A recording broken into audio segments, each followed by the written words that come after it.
Assalomu alaykum barodaroни qandim, javonoy muhtaram, nivasako va havasakoy qandi bobosh zinda va sarbuland boshin. Imruz medon ruzi chiay? Ruzi uголовник roz megan, ki uголовник roz megan. Choy operativ kormandoni operativ megan. Khay xulosa shermardoy vatan megan. Vaqti ki man shermardi vatan megum, شما در چهره اینها مثال باید شما ببینن که یعنی که میلیسیا، یعنی که امنیت، یعنی که ششم دل، یعنی که خب با چی بود؟ خیلی خلاصه اون شهرمردان وطنی که در پای آرامی و تنجی این وطنی محبوب مونای. امروز آنها توی دارن، اید شما رو من تبریک تهنیت میگم. و یک ویدیو کردنی هستم اوید سرگذشت ها، اوید پستی و بلندی های زندگی، اوید خدمت های شایانی این شهرمردان وطن که یک فکت و وجود رقم و دلیل مهر پیچتی بابیگی میارم. هر چیزی که میگم اول الله پاک شاهد میبیارم، بعد با شما سخن میکنم که یگام گپم دروغ نیست، یگام گپم بافته نیست. برای می خدا شاهده. یک منظره را محاضر بس شما نقل میکنم که در شبکه‌های اجتماعی برآمد. خیلی مثال خیپم کردن، خیلی گپای پست بلند گفتن، فکت نداشتن، رنگ یعنی بابا جوره فکت نداشتن، به فکت گپ زدن، به حجت گپ زدن.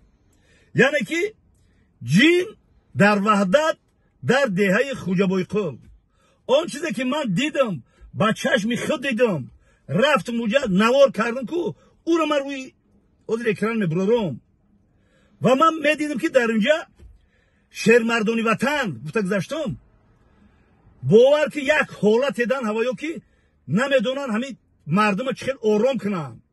همین شهرمردانی وطن و الله قسم همین شهرمردانی وطن ثواب این دنیا را میگیرن، ثواب قیامت میگیرن، برای که مردم یک حالتی تنجی و آرامی ده مثل آورده موندن. نمیفهمد، همین مردم که نمیفهمد، میگن جینه همونجا. منم رفتم یک نوار کردم، جین گوش کو ما و شما که مسلمان که باشیم، ایمان که داشته باشیم، یکم فقط فکت وجودی ما همین که جینه با چشم عادی دیدن نمیشود، ملائکه را با چشم عادی دیدن نمیشود. خیلی ممکن بعضی آدما بینن، خیلی ما دیدن نمیتونیم. ما اکثریت این آدما 99% دیدن نمیتونن این چیزا را. برای همین برادرها یک حالتی بود که حالتی بسیار ناگوار بود، حالتی بود که مردم همه به تهلکه افتاده بودند. همین شهرمردان وطن هرچند که مردم میفهمونن میگن که ای خاله، ای اپا، ای دودر، همین گله که در بیرون پرت افتاد تو در پیش خونت خوی و بدون درم خونت ما هستیم هم جدا. میرم و حالت میبینم که همین فنریکو در دست بالای رشقه همین زمین رشقه خیلی اونجا شبای اونجا سگ هم هسته، شغال هم هسته، روبه هم هسته، پیشک هم هسته، شاوده مثل چشمای یلترس میکنن. همین مردم با بچه‌های با عقل، نه اینا بچه‌های با عقل سین سالشون مستفیدون نیستن، کودکان نیست، بچه‌های با عقل. همین فنریکا رو میبینن، اگر همونجا ببینن که یا پیشک چشمش یا یلترسی کرد جین ندیدم گفته همه کس 40-50 کس دورنی هم رشقه میدوان جین نکوان. مرا خنده میگیره، میگم این جین چی بوده که یا میرفتم میگفتنش. میگم بابا چی گفتنی هستی؟ میگم که آخه همون جین نیست، همون چی نیست، همین یک مخلوقه، یک اینمی سگای پیشکای گوی، همین خیلی چیزا دیگه هیچ چیز نیست. خیلی خلاصه 3 شب و 3 روز همین شهرمردان وطن همین مردم آرام کردن. نشید من رفتم یک ویدیو کردم اونجا ده، گفتم گوش کنین، این نقطه نظری اسلام آوردن، این نقطه نظری دینی مبین اسلام، این نقطه نظری فهمیش خودمان آوردم. از سخنگو کردم که همین جین بچه‌شتون نمیبینین حرکت نکنین، ملائکه رو بچه‌شتون نمیبینین حرکت نکنین. اینها یک چیزایی هستن که یک مخلوقایی هستن که این دیگه کار برای. بعد خب خلاصه من گفتم که همین یک کلمه گفتم که همین جینای همین خوجبه آخر همش خونه ما برین هم خونه ما. تا من خونه آمدم این ویدیو رو همون کامپیوترم دیده، خیز نویراش قطعی چی گیری قطعی کلنش گیری که من خونه خواهرم خواهرام میرم جینو رو تو دعوت کرده تو بس قطعی جینو هم جدا. مردمی ما باید خیلی چی میگن خرافات پرست یا کیم خیلی پرست نشین شما. اون من که با ضد جین مبارزه بردن نتونم پس کی هستم من؟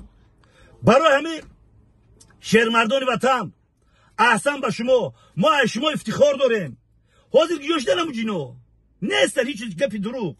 یک از میره و او کوچه ده یا سنگ میگیره توری شیفرده میپرتویا ها جین اونجا بود یا تپر چفق چپا میشه یا پیشک یا موش سر میکنه تپکر چپا میشه جین ما تپکر چپا کرد. یا زنان میره و تای پای گو میگه که همون لپوتی که توزا کنم بیان میشیرتم میگه جین مرا غلطم. فانتازیای بیکار. برای همین برادرو همین عقل سالم کار بفرمین. باید هر یکی ما و شما در قوت این در پهلوی این شهرمردان وطن بیستیم و با مردم بفهمونیم.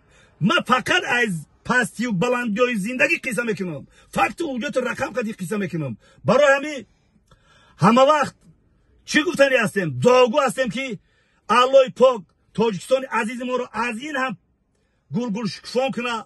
مردم سربلندی تاجیک این هم سیر پرو دارنده و ماشینای قیمت قدی بگردن. خب من این شهرمردای وطن خصوصا من این گلوان روزکار که این روز مثال روز شما رو تبریک تهنیت میگم. الله پاک هممون بمراد و مقصدی نه که داریم برسونمون. الله اکبر. زنده باشین شهرمردان وطن.